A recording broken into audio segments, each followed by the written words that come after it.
If you're already here, don't go backwards. A lot of people are like, oh, I do background. I will never do background. I'm here now. I don't have to go back down here. Whether it's a blockbuster movie, whether it's whatever, I will never go back down to here. And I think young actors or new actors, if you have a goal in mind and you have a spot where you want to be, hit that spot, but don't go backwards.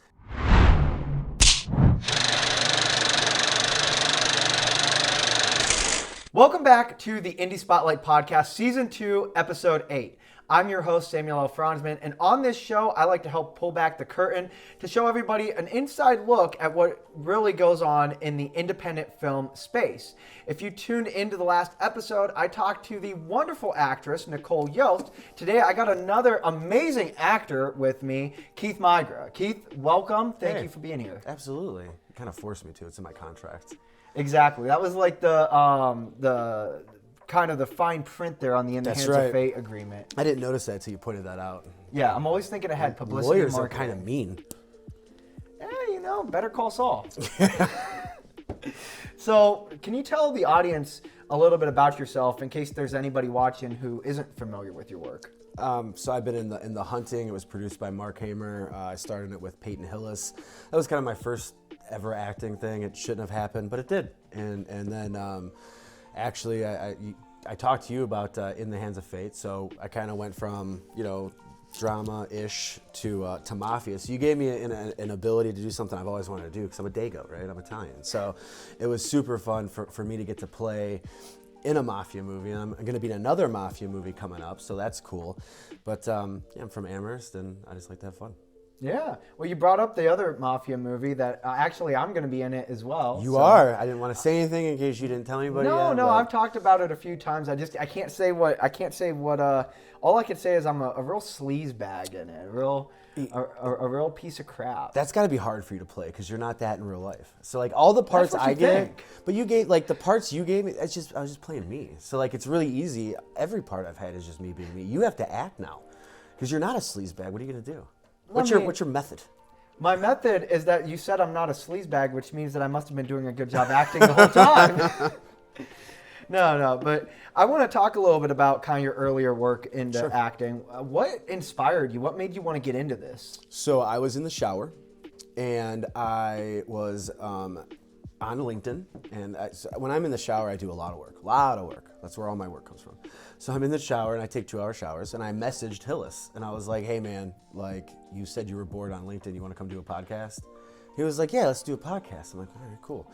And then Mark Hamer actually started talking to Hillis about a movie, and they wanted they wanted a strong Cleveland connection for the lead. Well, I mean, Hillis was the first player to ever be on Madden, on the cover of Madden in a Browns uniform, go Cleveland. So that kind of, started some conversation. And then next thing I know, Hillis calls me, he's like, hey, you want to be in a movie? I was like, what do you mean, do I want to be in a movie? He's like, do you want to star in a movie with me? It's like, yeah, dude, whatever.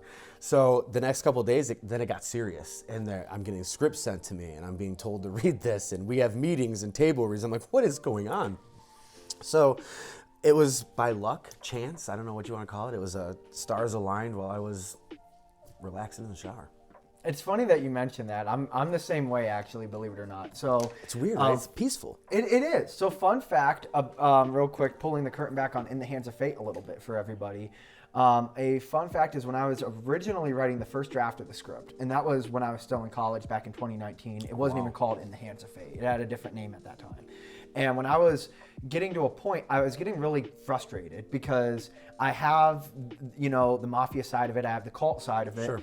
And at the time, they just kind of converged, and it was like one of the worst tropes you can ever have, which is, well, they just happened to be there at the same time. It was convenient. Sure. And I'm like, I hate plot convenience. I'm like, there needs to be a character that bridges the gap. And so Megan's character in the movie, Charlotte, was an idea I had in the shower because I was thinking of who can I come up with as a character that can actually bridge the gap between these two worlds. So it's cool how that happened. So I'm glad you're the same way. I am. You thought of Megan in the shower. I thought of Hillis in the shower. We're not the same. But yeah, I get it. So shifting gears just a little bit, what are some of the biggest lessons that you learned when you were just starting out, when you were doing the hunting and some of the other earlier parts that you had? So how honest do you want me to be with this answer? because I could be as honest as you want, or I can cherry pick some things. You know what? Just be raw and honest. If it's too much, I can censor it later. It's a good idea. So no. In all honesty, the first. So I did the movie The Hunting, and then right after that, I mean, we're talking right after that, I got another part from somebody in Columbus, who. Now remember, I just got done with The Hunting. It was a $300,000 budget. So I mean, I've got huge cameras. We've got big dollies. It was a production. You know what I mean? Like it was big, and it was my first taste at it. So I go to this other, and I got the audition. They said, yeah, you're cool. You know, come in. You got the part. I said, okay. We went to go film. Now remember, I just got done with a huge production. So in my mind, everything is a big production. Like if you're saying you're shooting a movie, and I was young, you know what I mean? Like, well, I wasn't young, but I was green in the industry. And we go to this place, and it's a room that's like this big. And it's a house, and the guy has a dead rabbit, a dead cat, I'm sorry. A dead cat on a broom, screwed to a broom with sound going into his iPhone. And I was like, okay, this is surprising, right? So I called Mark, and I was like, hey, dude, I videoed what was going on. I'm like, hey, what should I do? And Mark's like, did you sign a contract? I was like, no. He's like, well, I mean, give it a day and see and it was just bad. It was a bad production. Yeah. It was, one of the things I learned early on in the industry is just because you have a camera doesn't mean you're a director, it doesn't mean you're a producer, and it sure as hell doesn't mean you're a writer. There's very real, I hate to say it like this, but there's a very real comparison between independent and then people who aren't even at that level of independence. Like they're just not good. And I get it, try to be bold, try to be brave, do whatever you can whenever you have to. But I've been on a lot of low budget movies. Take Richard, for example. I was in a Family Matter. Right. That was low budget, but it was shot properly. There was the right equipment. The man did what he was supposed to do to fit into it was an independent. He's not trying to make it a blockbuster. He knew what it was. Some of these people that are making movies or that claim they're independent, they prey on new actors because they're like, hey, come on, come to this film, come to this set, come to this set. And as an actor, I didn't realize this either. As an actor, I have an image now. I'm my brand. You are your brand. As an actor, you're trying to sell yourself. Well, do you want to sell yourself in a horrible, crappy ad where, you know, no project can be bad because of you. As an actor, that's what you should be having in your own mind. And somebody once told me that a long time ago. No project should be bad because of you. So you give it your all, no matter what. Whether it's somebody using a camera on their iPhone or whatever, you should never downplay yourself because you're selling yourself in the end. But what people don't understand is that on your way to even the independent circle of people, you have to weed out the people who are just trying to shoot stuff for attention, who are just trying to use you. And low budget movies are okay. There's a lot of great low budget movies. Then there's a lot of non to low budget movies that people think they can shoot in an instant and they can't. One of the things I liked about you was when I got into In the Hands of Fate, we were doing table reads. We were helping the other actors. We were saying, you know, you were very clear on what we wanted to do. You had the day this set out, this set out, this set out. That was just like Mark. Mark had the days set out. So when it was familiar to me. It was very professional. It was a professional settings. You didn't use anybody. You told everybody what it is. This is a low budget movie, but watch what can happen.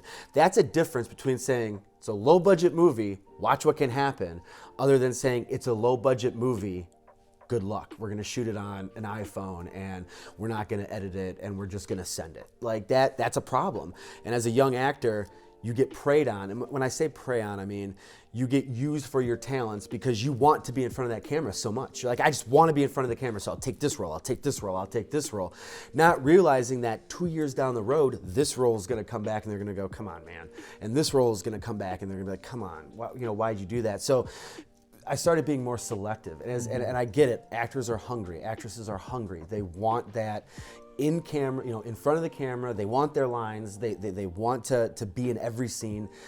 When you're first starting out, choose what you're doing. Practice your craft, hone your craft, but you don't have to do it in a way that's going to make you look bad in the long run. And that was the biggest lesson I think I learned from the time I started to where I am now, and it's helped me greatly. I've turned down numerous things because it's gonna look, it might not be bad for the person who's just starting, but it's a bad look for somebody who is going into a scene when the director's job, the editor's job is to make you look good. You're supposed to tell their story, and they're supposed to make you look good telling it. Mm-hmm. When you have a director and a producer or a writer that can't do that, take your time, vet each audition you get or wherever you're getting them from, especially if it's local, and stay on the path you want to be on, and that's you want to get to here. Well, don't go backwards. If you're already here, don't go backwards. A lot of people are like, oh, I do background. I will never do background. I'm here now. I don't have to go back down here. Whether it's a blockbuster movie, whether it's whatever, I will never go back down to here. And I think young actors or new actors, if you have a goal in mind and you have a spot where you want to be, hit that spot, but don't go backwards just because you want that camera time or you think working with this is going to give you, some giant screen time. 9 times out of 10, it's not. If you're a background actor, great. I'm not saying that's a bad thing, but if you have aspirations to be leads and to be supporting, well, then you have to pick and choose what roles you want and who you work with. Yeah, I think to your point too, and from the perspective of indie filmmaker, I can remember even when I was first starting out, and I had a Nikon Coolpix. It was this cheap camera I bought from Walmart, and I would just shoot stuff with my friends. And I think kind of to your point, the person in Columbus, there's nothing wrong with starting out with just what you have and throwing some junk together. But I think there's a point where it's about taking those gradual steps 100%. and not biting off more than you can chew right at the beginning. And even then on the filmmaker's end, you're slowly building your way up. You're slowly working your way up. Oh yeah. And then there's a saying too that I always like to say this too, is, and there's been some great shit shot on an iPhone. Oh, for sure. And that's to me is it's gear and how, and there's a lot that costs money, but two things don't cost money. Creativity and integrity. Sure. So if you can come forward and be honest about, hey, look, this is what we have to work with. This is where we're coming from, and I understand if you're not interested in something like this, and being transparent and being honest and doing your utmost to say, look, this is what we're gonna work with, and if you don't want to be involved, that's to me is the big thing that I always say to new filmmakers too, especially if you are going to be working with seasoned actors, actors that have been doing it longer. As I always say, look, be honest. Sure. Be honest. If this is a non-paid project, say it's a non-paid project. 100%. I know lots of people that would be fine to work on a non-paid project. But those people that would be fine to work on a non-paid project are not going to be so fine to work on a project that you promise is paid and then come back on your word and say, no, never mind, I can't pay you. 100%. Be honest from the beginning. Yes. And if somebody isn't interested, then that's great. That's fine, because at least you're not wasting your time. They're not wasting their time. For sure. So 100%. It's definitely kind of going both ways a little bit. So I want to piggyback off of what you asked and kind of jump ahead to something I was going to talk about later, but that is the actor and the director relationship. Correct. And from your experience, and obviously you've been on good sets, you've been on bad sets. Oh yeah. What makes for a good director, and what are some things that are just major red flags that any directors watching this should learn from? So, scheduling. If I see a director come at me with a clipboard and sheets of paper and scheduling, that's a huge go. All right, this guy knows what he's doing. He's organized. He knows time frames. He's being respectful of people's time frames. It's when you get to a director and you're like, hey, what scene are we shooting? And they're like, I don't know, go wait for 2 hours. Okay, well, I do need to know, because I just drove 4.5 hours, and I now need to know, are we even shooting my scene today? Now, there's always going to be hiccups. You're always going to be behind. That's just a thing. Get used to it. It's going to happen if you're a director. But getting to the point of being that organized person, you need to be organized as a director. You need to have good communication, and you can't be a shitball. You know what I mean? Like, you can't just walk up to people and say, this is what we're doing, this is how we're doing it. If when a director looks at me and says, especially if it's a writer director, looks at me and says, how would you say this line? That's a big green flag. Like, okay, now they're not just telling you to say word for word, they want you to put your touch on it, because that's what they hired you for. They hired me to be an actor, to tell their vision, to use their lines, you know, so I can come from their point of view and say it how I would say it. They, you know, I always said, as long as you look at a scene and you have your lines, as long as you don't change the point of that line, as long as it still makes sense to the story, and as long as you still get approved from the director to say it that way or change some words. Take you, for instance. Mark was the same way.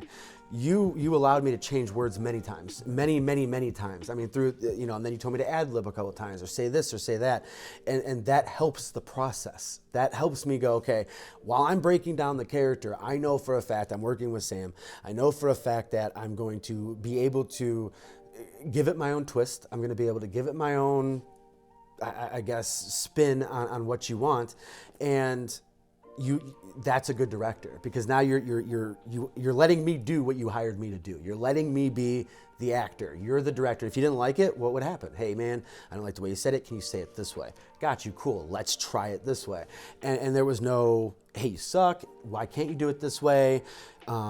You know, what's your problem? It was, and there was even one day I remember specifically, it was the homeless scene. Mm-hmm. And for the love of everything holy, I could not say that line. I don't know why, but I was pissed. And you were like, dude, calm down. And then you and Adam went away, and then Adam come back and hit me with a monologue that wasn't even in the script, that which immediately helped me and calmed me down. And then I was able to get the scene to where you felt it was able to be at. And as a director, that speaks volumes. Work with your people, work with your actors, work with your PAs, work with your grip, work with all of that. Work with them. Don't be that guy that thinks I'm the general. You are. You're the captain. But even the captain has to be able to know what's to be able to talk to the crew, to know when to turn, when the storm's coming, when the sun's coming out. Like, you have to have that communication. Mm-hmm. And that, for me, if a director does that, fantastic. We're good to go. I know he's going to he's going to go far, even if it's his first film or it's his last film. He knows what he's doing, and that's you and Mark. There's it's Richard. There's many directors that I've worked with that are that way, and then there's some that are completely 100% the opposite, where you send a bunch of people to a western town for 14 days and nothing gets done, and everybody's discombobulated, and there's infighting over here, there's infighting over there, and you're 2 states away from your house, so you can't even walk away if you want to, and don't be too ambitious that you're like, hey, I'm going to go rent out this whole town. I'm going to have people coming in from Britain, from Canada, from Australia, to come in, and then we're not going to pay them. Then we're not going to give them food. We're not going to give them a crafty. We're not going to give them anything. And then those kind of directors are parasites, and those are the ones that are not out there making art. They're out there going, well, I know that one movie made $14,000. I bet I can make $14,000 off of it. Well, you can't. Like, you can't. Not in the independent scene. Not yet. It's coming, but don't be so ambitious that you turn into a slime ball. Directors may have good intentions when they first start, and then you start to see the snake going in the grass. You're like, okay, this guy has no idea what he's doing, and then it puts you as an actor in a bad place, and it could sever friendships. It could cause business issues. It can do a lot. So just, if you're a director, just be up front about it. Hey, I'm shooting this off of an iPhone. I'm going to be, you're only going to be getting a credit. I don't have money for a crafty, so bring a snack. Like, say stuff like that. Don't just say, hey man, you're going to come out to this wilderness hellhole for 14 days, and then you're going to have an acting experience. Well, what kind of acting experience? I don't need an acting experience. I need a paid job. So I do understand that the free part of it, if it's a good director, those directors will take you with them. So as you're going up, they're coming up, and then you guys meet at the top. And then that's when the friendships and the networking that you've made with the good people come into play. Yeah, well, I'll say one thing. You had an experience. I did. He didn't lie about that part. He did not. I had one hell of an experience. But let me, and I know exactly who you're talking about, but I won't name drop him unless you want to name drop him. But what I do want to talk about, some of the points that you made are things that I've preached and preached and preached on a lot of the videos here on Fronsman Production, for sure. which is 100% that there's two types of people that make horrible directors. The person A, who's a complete dictator and says it's my way or the highway. Yeah. Look, if you're too good to ask questions, or you're too good to take opinions or take advice, then your product is going to suck. And 100%. I've seen it happen. I've seen people that and even whether you're actor, whether you're crew, that there's certain directors that you can come up to and say, hey, I have an idea. And there's some people where you're like, well, I'm going to do as The Rock said. I'm going to know my role and shut my mouth, and it's their movie to screw up. You know? And so I've 100% seen it. And then the other bad director is the opposite. You have the person that's overconfident, too sure in themselves, and you have the person who doesn't know what they want. Or they how don't to know do it. Yeah, and you have to be confident. And I've given advice to new directors in the past where I say, look, even if you don't know, or you're tossing around a couple different ideas, if somebody asks you something, trust your gut and pick a decision 100%. And then stick with it and be confident about it. Because if you're not going to direct this movie, somebody else will. Oh yeah, 100%. And the same thing too when you bring up planning is, and I love it. Michael Render, terrific sound guy, but absolutely he gave amazing advice. Sure. Everyone's heard the director say, "Oh, well, we'll fix it in post." That's garbage. He says, "Fix it in pre." Well, yeah, and I love that. That's the most important step. You need to 100%. You need to come in with a plan. I talked to Tom Angeletti on this show, which I'd love to work with him someday. You trust me. If you see some Tom Angeletti movies, I recommend them. The dude's an amazing director out of Columbus. Yeah, terrific guy, and he's on the same line of thinking as what we're on too when it comes to that. Sure. Which is if you fail to plan, you plan to fail. I mean, you have to have a game plan, because absolutely. If you're like, okay, I don't have a Blackmagic Pocket Cinema, I have an iPhone. Once again, you can shoot something great on an iPhone. Make it a creative decision. Right. Like work around that, go in with the game plan. Okay, you can still you might have an iPhone, but do you have some lights? You can light that really well. Sure. Maybe you don't even have nice, big fancy lights. Can you go to the, Lowe's or something and pick up some floodlights and get some sheets and use those as diffusers? Sure. You can get creative, but you have to know that ahead of time. Right. Because if you step onto set and you're just winging it and you never even made a shot list, yep, your whole project is going to suffer. Absolutely. And it's like you said, you'll run behind schedule no matter what. Oh yeah. I would rather run behind a schedule that was already planned and I already made a contingency for running behind, than not even know what my schedule was to begin with to even know that I'm running behind. Right. So, well, and things happen all the time on a set. I mean, think of what happened on In the Hands of Fate. There's 100 different things that happen that you don't plan for, but you have a plan. But you have a plan for it even though you didn't plan for it, if that makes sense. You know what to do because you're well versed in, this is what we had set up this day. This is what we had set up for this scene. This is who we have in the scene. I know how they work. I know how these two work together. There's a lot that goes into directing that I don't think people understand. Oh yeah. It's not as easy to say action. That's not what directing is. And I think anybody people can do that. Right, anybody can do that. It's the, oh crap, there's a fire here, there's a fire here, there's a fire here, action while you're putting out this fire here, cut while you're putting this fire out here. There's a ton of stuff that you have to do. And I don't think people understand that want to be real directors, and I mean real directors that want to move further with their career. It's not just put sticks down and say action. It's how can you talk to, who's in the scene? Okay, well, I know how these two people work, so I'm not necessarily worried, but now I got background to worry about. Are they going to be moving or are they going to be sitting?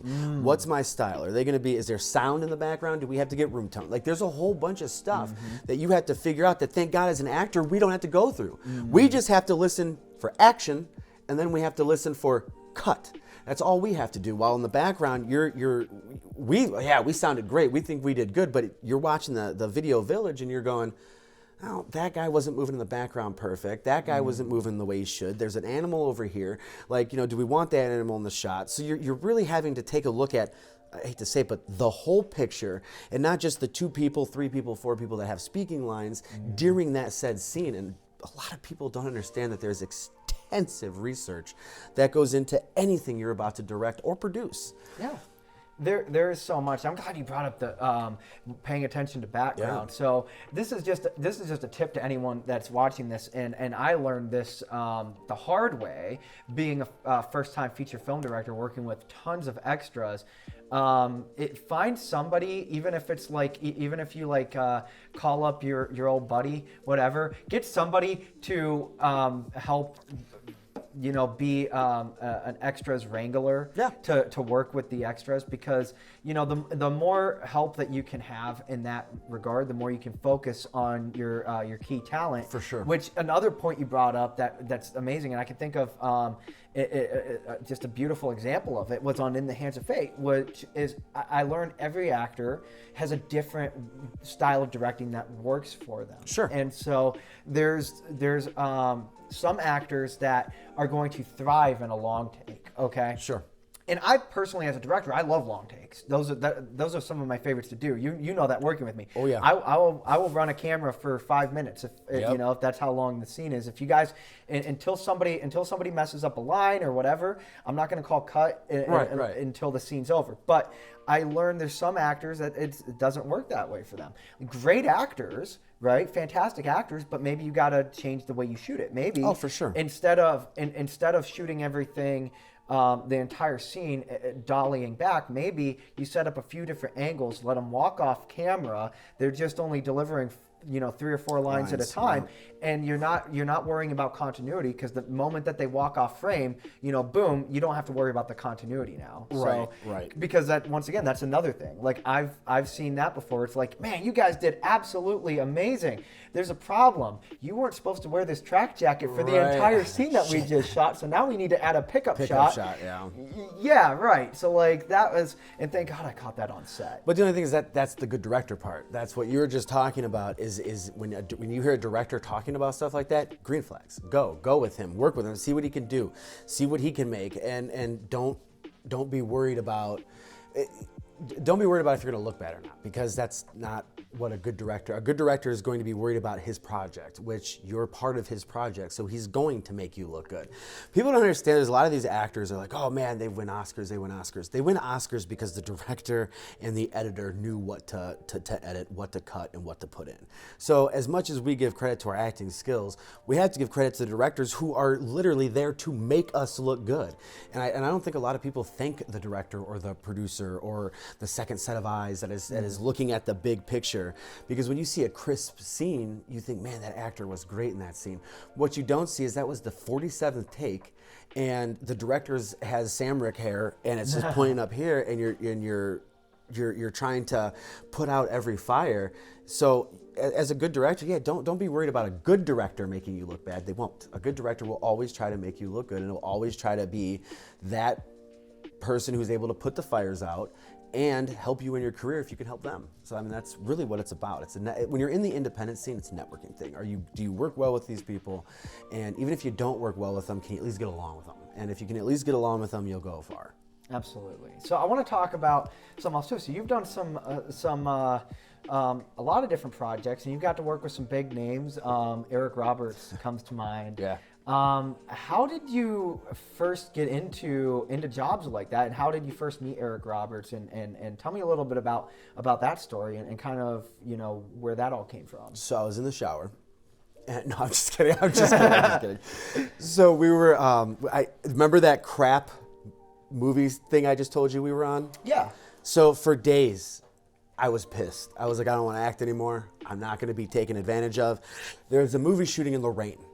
And I was, and this guy, and I'm not gonna say names, but this guy would call me. He'd be like, "Hey man, why don't you come down here and check it out?" I'm like, I'm not gonna do it. He's like, "There's cool people on here. That the mom from Secret Life of Zach and Cody's on there." And I'm like, "Oh crap." I'm like, that would be kind of cool to see. So I kept telling him no, day after day. Finally, we were on our way home from Mark's, and the guy called me, and he was like, "I really want you here." And I'm like, "Oh my God." I'm like, I looked at Tyler and I go, "Do you have anything to do?" And he's like, "No." I said, "Just let's go there, say hi to this guy, and then get the hell out." Like, that's pretty much what it is. as we're getting closer to the place, to the set where they were shooting at, I see this giant box truck, and I'm like, that's weird. Then I see another giant box truck, and I'm like, well, that's even more weird. And then I see police barricades, and I'm like, shit, this is a legit production. And I see the giant crane with the video, and sure enough, I get in there, and this is how things, like, people maybe think I'm bigger than I am, I don't know. But the guy, now, the mom from Sweet Life of Zach and Cody is there. They're filming. This guy just says, stop, Keith's here, and just announces it to everybody. And I'm like, what the hell? And so, like, I'm like kind of like, you know, looking down. He's like, this is Keith. He's a huge movie producer and director in Cleveland. And I'm like, what? Shh. Like, I don't know these people, you know. And he's just talking me up. And then, of course, Tyler's with me. So whenever Tyler's with me, I know that, especially if it's a production I'm not in, I will soon be in. Because what he does is, like, he'll hear someone say, can someone pick up a rock? And he's got the boulder already on his shoulder, and he's moving it that way. And so, like, oh, I guess he works for us now. So then Tyler gets into crew, and then Tyler's like, hey, he should be in here. And then I get in, and then we just take over movies. I don't know, it's bad. It's probably not a good thing. But Tyler's work ethic usually gets him seen pretty quick by at least the crew, because Tyler likes to be behind the scenes. So he gets his work ethic going, and then they're like, well, I guess we'll take him. There's a place called Fligner's, and so we go to Fligner's, and I'm a huge Batman fan, obviously. Like, anybody who knows me I'm a Batman fan. Well, Roberts was in Batman, so like I'm like, and I know, you know, I'm like, wow. So we go to Fligner's, which is in Lorraine. It's a meat market, grocery store type thing. And I'm sitting there, I don't even remember what I was doing, and Tyler smacks me in the back of the head. He's like, dude, look. I'm looking, and it's this old guy walking. I'm like, what? He's like, you don't know who that is? I'm like, no. He goes, dude, and Tyler's horrible with names. He goes, even I know who that is. And I'm like, who is it? He's like, it's Eric Roberts. I'm like, oh, no shit. So he comes in, and we're leaning up against, and the not the director, but I think he was the assistant director. His name was Nick. Super nice guy. I looked at him, I said, that's Eric Roberts, right? And he goes, yeah. I said, do you think you could get him to sign my Batman reel? And he was like, I don't know, I'll go ask. Now, my studio is in North Ridgeville. That's in Lorraine. So without breaking the law, the guy was like, yeah. He said he would sign something for you, go get it. So me and Tyler haul ass towards the car, right? Tyler's going 120 to my studio. We get my big Batman reel, we get my, you know, and everything, and he's signing it. I brought it back, and he did. He signed it for me. I still have it, and which is weird now because we're friends, but I have it, and I'm leaning up against the produce section, and he's sitting right there, and I'm like, I think I want to make a movie. So I asked Roberts, like, you know, I want to make a movie. Well, you know, would you be in it? And he was like, and I swear to God, he goes, this is my number and this is my wife's number. And he looked at me dead in the face, and he was like, you will use it like a big boy. He was like, you will only call when when there's things like this. Well, eventually it turned into something way different than that. Right. Tyler's great friends with Elijah, which is his wife. Every time they're in Cleveland, doesn't matter. It actually doesn't even matter Cleveland. Anytime they're in Ohio, they're like, hey, come, you know, we're on set, come here. Tyler holds the guy's cue cards sometimes. So I mean, like, everybody was shocked kind of as it kind of, because I guess I have a likable personality, and he just kind of gravitated towards me. And then we were, you know, his wife gave me probably more advice on acting and how to become an actor and what to do than anybody I've ever talked to. So we just kind of developed a friendship, you know, through it. And anytime he's in Ohio, we hang out, we kick it. If we go to LA, we go there, we kick it. It's a really fun time, and it's weird because we're technically unknowns to them. So we go to LA, and we go out to dinner, and this is what he's like, hey, he's like, you guys want to eat? We're like, well, yeah. He's like, where do you want to go? How the hell do I know? I'm not from LA. I've been here twice in my life. Like, I don't know. And he's like, well, pick. You guys want pizza? He's a huge pizza fan, dude. Insane. Just loves pizza. And so he picks a pizza place in LA. And of course, people know him. People recognize him. And then it's just us at a table, and no one's looking at us. But everybody's like, oh my God, it's Julia Roberts' brother. It's Eric Roberts. It's this and that. So it's interesting to be on that side, being close to knowing what we're doing. You know, being close to that. Okay, when am I going to start signing autographs? When am I going to have that lifestyle? And then you talk to him, and you're like, lifestyle doesn't matter. Like, he doesn't like it. He just likes to hang out, and he's a goofy, fun guy. Like, he's just a fun guy to hang out with. His wife is equally as fun. We went to a set, I think it was a couple months ago. Well, maybe it was longer than that, maybe a year ago. And I had my mom on the phone, and they both just take the phone from me, and they're like, "We love Keith so much," and which is good because then it validates it to my parents. Like, hey, he's not just an idiot, he's actually doing stuff. But he's that kind of guy where it's just fun to be around. He will give you advice, doesn't talk politics, which is even better, and is just a down the earth Guinness Book of World Record holder for most credits kind of guy. If that makes sense. So what would you say, because I'm sure he's given you, and his wife are probably both giving you like a lot of great advice. If you could just narrow it down to like one thing that sticks out with you that to this day just lives in your heart, what would that be? Don't stop. Robert's told, and in fact we were sitting at it was a courtroom scene, and she was getting ready to play a lawyer and he's the judge. And I remember just saying like, man, it's so hard. And she said, yeah, she goes, don't stop. She's like, you're young. And I'm like, well, I'm 37. Like, I'm not young. She goes, you are. She's like, you are extremely young. She goes, do not stop. And that's different advice than what I've heard before. Mm-hmm. I've heard before that you're too old to do this. You're too old, coming from a man who is, 70, who has been run out of every thing he's ever been in. So it's like, when you hear that from an A-lister, you're like, oh, okay. You're going to get discouraged. Everybody gets discouraged. I mean, think about it. You don't start, no one... When you're in this kind of industry, nobody just starts out as a manager. You got to work your way up. You got to go through the independent. You got to go through, the more low budget ones to get to where you want to be. But at the same time, don't stop having fun either. We have a lot of fun on set. I think we had a great time on In the Hands of Fate. Oh yeah. And anywhere I go, I try to. Actually, real quick before we start to wrap everything out, I do want to. That was a question I wanted to ask. Was about. Can you think of I love to share war stories. What would you say is one of the funniest stories sticks off the top of your head? Could be from my set, could be from a different set that you've been on, but just a funny story from set. So I have to throw Hillis under the table for this one. Remember, I'm a first-time actor. When you watch The Hunting, that was the first time I've ever acted in anything. So I don't know that when you're mic'd up, the sound guy can hear you when you walk away. I don't know that stuff. He should have known it, but he's Hillis. He's been in front of the camera. He's been on Letterman, for God's sakes.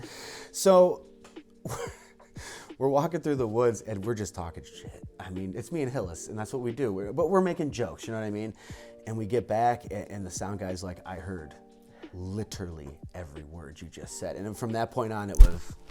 We hid the mics, but that was a funny war story. Yours, I mean, I wasn't even involved in it, but I thought it was hilarious that you made everybody sit in a sauna for like 2 hours in that hot ass church, man. Like that was some trauma bonding on there, because I would have. I had Mike. He was there. And that guy's a genius, by the way. He made a fan out of a home switch and a leaf blower or something. I don't know what he did. Yeah. But he brought it. It actually worked. I was so pissed that it worked, but it actually worked. But that was, those times are fun because it's the nitty gritty. It's the part you don't want to do. As an actor, let's just be honest, you don't want to sweat for 6 hours. Nobody does. But then after the sweat is done, you come out and you're like, oh crap, we just made something awesome. And that's where, that's where those stories are fun. Trauma bonding's a real thing in actors, man. Well, listen, I'm sure that day on set, I really had some crazy. Oh yeah, because it wasn't just the heat. The heat would have been manageable. It was the wind and the humidity, dude. It was literally it was hot and humid. But the worst part about it is, it was also windy at the exact same time, and that wind did not really help matters either. Well, no, because you had to stop, and there was sound issues. Oh and my trying to do all that. It was hilarious. It was great. Real quick, I gotta give I'm not sponsored by this company by any way, but huge shout out to DJI for these microphones that we're wearing today. Yes, these microphones saved that entire day on set. I'll tell you right now, the boom audio that day was unusable. We would have had to reshoot everything if all we had was the boom audio. So I am so glad that I had our main actor that had the most lines, Joseph. I'm so glad he was wearing this microphone, because I'll tell you what, not a problem at all. I mean, Sure. You've seen the movie. Oh yeah. There's no issue at all with the wind in that scene, and it blew my mind. I'm like, so shout out to DJI. Your microphone saved 3 different church scenes in my movie that we did not have to reshoot. That's right. So, Now send him some free products so we can test him out on his next crazy one. What is it called? DK what?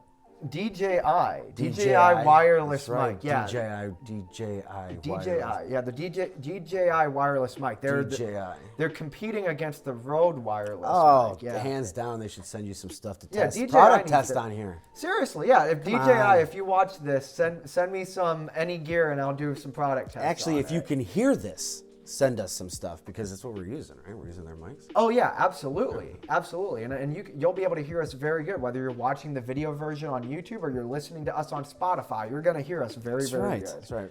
All right, so I'm gonna close out the podcast, but I always ask this final question at the end. I ask every single person this question. You are stranded on a desert island. Okay, you can pick 3 movies. Okay, those are the only 3 movies you can watch the rest of your life. What are they gonna be? So, Field of Dreams, the Bob's Burgers movie, because if I can't have a series, I got to take them with me. And, oh man, the third one, probably In the Hands of Fate. Thank you. You're the first person I've had on the show that actually said "In the Hands of Fate." I would have to. Because I'm in it. You know what I mean? I have to. Exactly. And it's the newest one, so I look not 500 pounds. Like, I was heavy during the hunting, so I want to look Yeah, decent. you were fine in the hunting. You appreciate weren't that. that big. You I weren't that appreciate big. that. Yeah. I was bigger.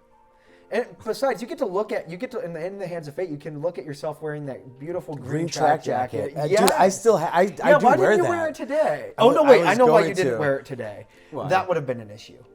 Oh, I didn't even think about that. See, Yeah. that's why you're the director. Yeah, I would have. didn't even think about that. Yeah, no, that would have been a huge issue. I would have just You been a floating head. That would have been great. You would have been invisible. That would have been fantastic. We should have done that. I That would would have have dyed my been hair interesting. green. I would have frosted it green. I Yeah. looked like St. Patty's Day threw up on me. It'd have been great. Yeah, you just be Awesome. completely invisible. So, all right. Before we close everything out, once again, thank you for coming on. Absolutely. What are some of your social medias that you can shout out for people to follow you? It's just me. Just my name, Keith Migra. I have an actor's one that I don't pay attention to whatsoever. I have a personal one that I barely pay attention to. I'm pretty sure I have a Twitter under my name too. I might have the Gram. I'm not sure, but if you do look me up, Keith Migra, you'll see me. And then my IMBD, Keith Migra, IMBD. Perfect. All right. Well, I want to say thank you to everybody who tuned in to the new episode of the Indie Spotlight podcast. Remember, if you like this content and you want to see even more of content on independent filmmaking, if you're on Spotify, make sure that you follow the Indie Spotlight podcast. And for those of you that are on YouTube watching us on Franz Productions, make sure that you subscribe, that you like, that you turn that bell on for notifications. Where's the button at? Where can I point? The button, it's gonna be somewhere in this general vicinity. Usually I have like the subscribe right here, and then it'll show the like and then the bell, and I might be completely backwards, but hey, you know what? This isn't the craziest outro we've had in a video. The craziest one, if you've seen the one with Jake Reynolds, amazing cinematographer from Cincinnati, his out of nowhere, he like made a thumbs up gesture and balloons started flying up. I don't. It was something with a Discord. I feel like that needs to happen. Yeah, I should have brought some live balloons. We could have actually finally won up the Jake Reynolds ending. But anyway, guys, thank you again for tuning in. Make sure that you follow for even more. And until next time, as always, that's a wrap.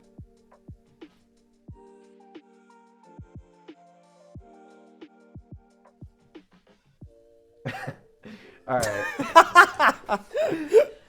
Thanks, man. That was I love it. fun.